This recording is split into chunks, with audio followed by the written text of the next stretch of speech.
자, 오늘은 드디어 WLDO의 Q&A 첫 번째 편을 진행해 보고자 합니다. Q&A 순서는 WLDO는 누구냐? WLDO 채널에 대해서, 그리고 마케터를 꿈꾸는 특히 어린 분들께 한 말씀, 그리고 마지막으로 기타 등등으로 가겠습니다. 제가 Q&A를 한 편에 완성하려고 했는데 이걸 만들다 보니까 시간이 오래 걸리고, 그러다 보니까 마케팅 이슈를 놓치고 있어요. 그래서 나눠서 드리도록 하고 중간중간에 마케팅 이슈 컨텐츠를 계속 만들도록 하겠습니다. 첫 번째, WLDO의 커리어에 대해서 궁금하신 분들이 있어서 시간 순으로 그냥 간략하게 말씀을 드리면, 전 대학교에 신방과에 입학을 했어요. 지금은 미디어학부로 이름이 바뀐 것 같긴 해요. 그래서 술만 먹고 야구 동아리에서 야구하고 띵까띵까 하다 군대를 갔다 왔더니 형이 깝치지 말고 이제 공부를 해야라. 그래서 영국으로 가라. 그래서 영국 런던의 어느 대학교에 미디어 아트를 공부를 하고 와서 국내 A기업에 바로 취업을 했어요. 저의 역할은 PR이었고 기자분들 상대를 많이 했습니다. 그래서 점심부터 저녁까지 술도 많이 먹고 악성 기사도 맡고 이런 역할을 했는데, 그런 생활을 살다 보니까 이게 간암에 걸릴 수도 있다는 그 위험성이 느껴져서 바로 국내 B기업으로 옮겼고, 이 기업에서 마케팅에 대해서 많이 배웠다고 할 수 있겠죠. 그래서 국내 해외 PR 런칭 이벤트를 하다가 결국 PM이라 그래서 프로덕트 매니저죠.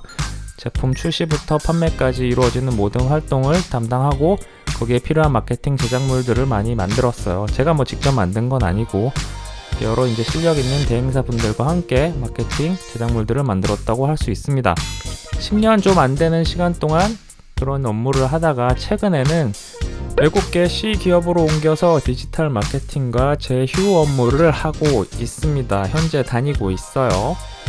그리고 두 번째, WLDO의 뜻과 읽는 법에 대해서 궁금해 하시는 분들이 많은데, Who Let the Dogs Out에서 첫 글자만 따서 WLDO가 된 거죠. 한국어로 번역을 하면 누가 개를 풀어놨냐 이고, 제가 개처럼 해외 마케팅 이슈를 물어다가 여러분께 빨리 소개해드리겠다 이런 뜻입니다. 그래서 개를 누가 풀어놨냐 이런 질문도 많더라고요.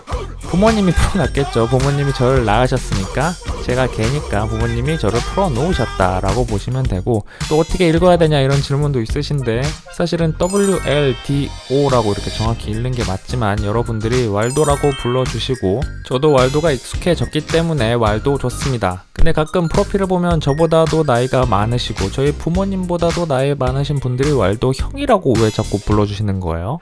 세 번째, 왈도는 전업 유튜버인가요? 인데, 제가 아까 말씀드렸다시피 현재 외국계 기업을 다니고 있습니다. 하지만 저희 회사는 겸업을 허용하고 있기 때문에 수익 창출을 하는 게 이슈가 없어요. 그리고 많은 분들이 제가 만든 광고를 알려달라고 하셨는데, 제가 아직 회사를 다니고 있기 때문에 알려드리면 제가 다니는 회사들이 노출이 되겠죠. 어떤 회사 다녔는지. 그래서 은퇴한 다음에 몰아서 알려드리도록 하겠습니다. 그리고 왈도는 여친이 있나요? 라는 질문이 있더라고요. 여친은 있으면 안 돼요. 제가 결혼한 지 내년이면 10년 차를 맞이합니다. 안녕하세요. 왈도 와이프입니다. 앞으로도 우리 왈도 많이 사랑해주세요. 제 와이프도 외국계 기업에서 마케터 역할을 하고 있어요. 제가 다니는 회사와 와이프 회사에 대해서 힌트를 좀 드리면, 제가 다룬 컨텐츠가 한 번 이상은 저와 와이프 회사를 다뤘습니다. 하지만 두 회사는 저희에게 아무 금전적인 혜택을 주지 않았습니다. 요즘 젊은 친구들이 MBTI를 한다고 해서 저도 해봤더니 ESFP가 나왔고, 해석을 했더니 최선을 다하지만 멍청한 새끼라는 뜻이라고 하네요. 여섯 번째 질문은 왈도 너 솔직히 누구지라는 댓글이 있더라고요. 첫 번째로 가장 많이 언급되시는 분이 승우 아빠예요. 근데 저는 요리를 못할 뿐더러 물리적으로도 아빠가 될 수가 없어요. 아이가 없기 때문에. 두 번째로 언급되는 분은 우주하마라는 분이더라고요. 저도 이 채널을 봤더니 저랑 바이브가 약간 비슷해. 근데 제가 마지막으로 했던 게임이 젤다기 때문에 이분이 될 수 없어요. 이근 대위도 나왔는데 너무 멋있는 분이 나와서 깜짝 놀랐습니다. 하지만 저는 공군을 제대했기 때문에 이근 대위님이 될 수가 없어요.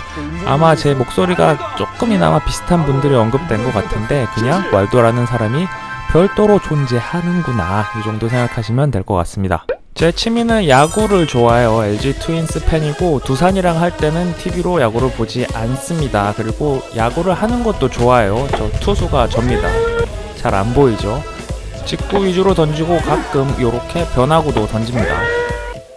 유튜브를 시작하게 된 계기는 제가 봤을 때 모든 사람들이 창작에 대한 욕구를 가지고 있는 것 같아요. 그리고 제가 신방과를 나오고 미디어 아트 수업을 들으면서 편집하는 기술을 좀 배웠기 때문에 영상을 촬영하고 편집하는 것은 종종 해왔던 일이에요. 근데 유튜브라는 플랫폼이 생기고 제가 만든 그런 영상이나 제작물에 대해서 여러분들과 소통을 할 수 있는 기회가 돼서 유튜브를 시작을 했죠. 그리고 지금 보고 계신 애플 에어팟 광고를 리뷰를 한번 했었는데 이때 조회수가 급격히 늘어나면서 제가 유튜브를 더 열심히 하는 계기가 되었던 것 같아요.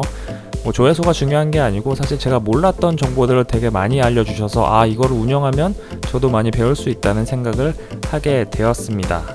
그리고 더 중요한 건 물리적으로 시간이 많이 나요. 지금 외국계 회사로 오면서 워라밸이 완벽하게 지켜지면서 시간이 많이 남고, 반대로 와이프는 야근이 너무 잦아서 제가 혼자 집에서 할 수 있는 게 없더라고요. 그래서 왈도 채널을 왕성히 더 운영하게 되었습니다. 제가 컨텐츠 자료를 찾는 방법은 사실 해외 매거진 3개를 구독을 하고 있어요. Ad Age, Ad Week, The Drum이라는 매거진을 구독하고 있고, 매일 아침에 눈을 뜨면 세 곳에 가서 그날의 해외 토픽들을 봐요. 마케팅 이슈들을. 그러다 보면 공통적으로 다루는 핫 이슈들이 눈에 띕니다. 예를 들어서 버거킹과 맥도날드의 캐릭터가 뽀뽀를 하는 옥외 광고가 실렸어요. 이건 누가 봐도 흥미가 생기는 주제잖아요. 그러면 더 깊이 파게 되고, 많은 분들이 제가 라이언 레이놀즈한테 뒷광고를 받는 거 아니냐고 하시지만, 요렇게 라이언 레이놀즈는 마케팅 매거진에서 매일같이 다루고 있을 정도로 핫한 인물입니다.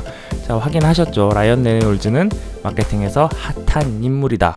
컨텐츠를 만드는 과정을 간략히 설명을 드리면 우선 토픽을 찾아야겠죠. 토픽은 아까 말씀드린 대로 3가지 매거진에서 찾는 경우가 가장 많고, 그 매거진이 아니더라도 다른 매체에서 흥미로운 주제를 다뤘다. 그러면 별도로 스터디를 해서 토픽으로 또 선정을 해요. 그럼 저작권 이슈가 있기 때문에 그 브랜드에 컨택을 해야 됩니다. 브랜드 컨택은 메일을 써서 컨택을 하고, 제가 어떤 채널을 운영하고 있고 어떤 소재를 다루고 싶다 이렇게 컨택을 해요.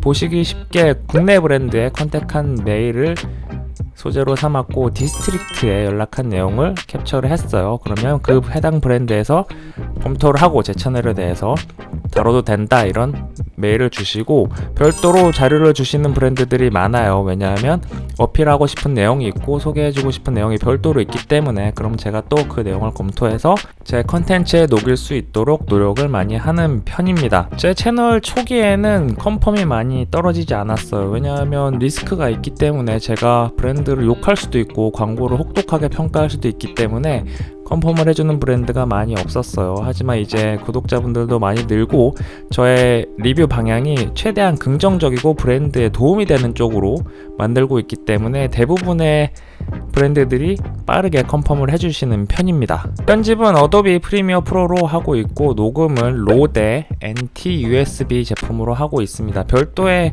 인력이 있는 건 아니고 저 혼자 시간 날 때 틈틈이 하고 있습니다. 월별 수익에 대해서 공개를 하자면, 여러분 그 공개된 사이트 중에 소셜 블레이드라고 있어요. 여기 사이트에 가시면 그 채널에 대한 수익과 트렌드를 파악할 수 있고, 제 채널을 봤더니 한 달 수익이 말이 안 되는 게 130만원에서 2천만원 사이에 벌고 있다고 하는데, 저 같은 경우는 가장 왼편에 있는 130만원에 가깝다고 보면 되고, 안 나올 때도 있어요. 이만큼. 왜냐하면은 제 주요 컨텐츠들을 보면 거의 수익이 창출이 안 되는 것을 확인할 수 있죠. 광고에 쓰이는 음악 대부분이 저작권을 가지고 있기 때문이에요. 그리고 광고 자체도 저작권에 대한 컨트롤을 매우 심하게 하는 편입니다. 특히 라이언 레이놀즈 형 같은 경우는 돈도 많으면서 저의 수익의 3분의 2 정도를 쉐어링해서 가져가고 있어요. 그리고 얼굴을 공개할 생각이 있냐는 질문이 있는데, 제가 봤을 때 최소한 리액션이 너무 좋다던가 신뢰를 주는 얼굴을 가졌다던가 아니면 아이돌처럼 너무 잘생겼다던가 이 셋 중에 하나가 돼야지 플러스 요인이 되는데, 저는 제가 얼굴을 공개해도 플러스 되는 요인이 별로 없는 것 같아요. 그리고 제 채널 자체가 광고를 리뷰하는 채널이기 때문에 광고에서 주는 이미지나 속뜻에 집중해서 보시는 게 훨씬 나을 거기 때문에 얼굴을 공개하지 않는 편이 저나 여러분에게 더 도움이 많이 될 거라고 생각을 하고 있어요. 아직은 뭐 어떻게 될지 모르죠. 어느덧 마지막 Q&A 답변인데, 스타카토 말투는 왜 하냐고 하는데, 이 말투죠. 스타카토라고 저의 시그니처 말투인데, JYP 뭐 이런 거죠. 제가 일부러 시작한 건 아니고 이 말투를 처음 시작했던 게 치토스 광고 때였어요. 근데 이 어도비 프리미어에서 대사를 찍다가 부스러기 기자를 제가 뒤에다가 좀 찍은 거예요. 이렇게 원래 일정하게 딱딱딱딱 찍었어야 되는데 마지막 거를 뒤에다 찍었고 한번 읽어봤더니 또 괜찮더라고요. 해서 한 2번 썼는데 반응이 나쁘지 않았어요. 그래서 제 채널이 가지고 있는 2가지 특징은 이 스타카토 말투랑 마지막에 3줄로 정리하는 게 제 채널이 가지 많지 않은 특징이기 때문에 유지를 하려고 하는데 또 몇몇 분들은 좀 불편한 심기를 드러내시더라고요. 특히 제 채널을 뭐 광고 리뷰 때문에 듣는 게 아니고 잠이 안 올 때 잠자려고 네 목소리는 잠이 오기 때문에 듣는 분이 계신데 스타카토 할 때 갑자기 잠에서 깨가지고 이런 말투는 안 했으면 좋겠다라는 분도 있고 해서 좀 자제해볼까 이런 생각은 있습니다. 자, 이렇게 Q&A 1편을 마무리하도록 하겠고 2편도 빠른 시일 내에 만들어 보도록 하겠습니다. 앞으로도 많은 사랑을 부탁드리겠습니다. 감사합니다.